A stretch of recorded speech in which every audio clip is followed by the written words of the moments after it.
আগে থেকেই স্বাস্থ্য ভবনে ইন্টিমেশন দিয়েছিলেন রাজ্যের বিরোধী দলনেতা শুভেন্দু অধিকারী। তবুও বিধাননগর কমিশনারেটের পক্ষ থেকে স্বাস্থ্য ভবনের বেশ কয়েকশো মিটার দূরে রীতিমতো পুলিশের ব্যারিকেড করা হয়। আর আজকে স্বাস্থ্য ভবনে 14 জন বিজেপি বিধায়কদের নিয়ে রাজ্যের বিরোধী দলনেতা এসেছেন শুভেন্দু অধিকারীর ডেপুটেশন দিশে। পুলিশের সাথে কথা বলে শেষ পর্যন্ত রাজ্যের বিরোধী দলনেতা শুভেন্দু অধিকারী সহ মোট 14 জনকে ভিতরে ঢোকবার অনুমতি দিল স্বাস্থ্য ভবন।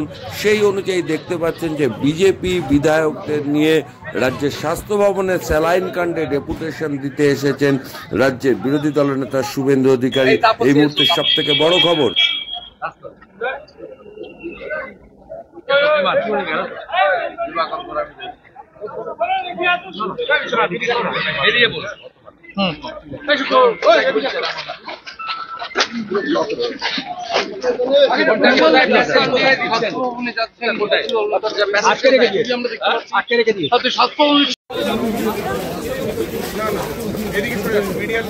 সবাই দেখে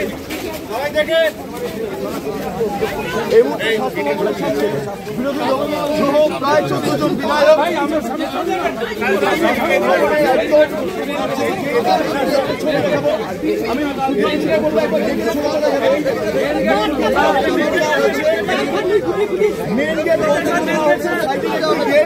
সেই গেট আপাতত খুলে দেওয়া হয়েছে, সেইখান থেকে যাতে পাস করতে পারেন সেই বিষয়টা পুলিশের তরফে আলোচনা চলছে।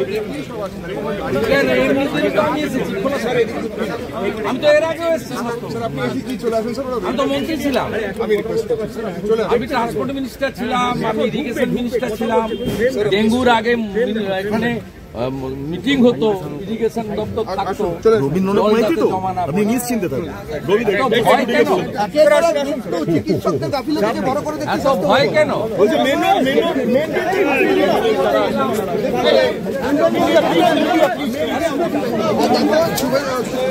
শুভেন্দু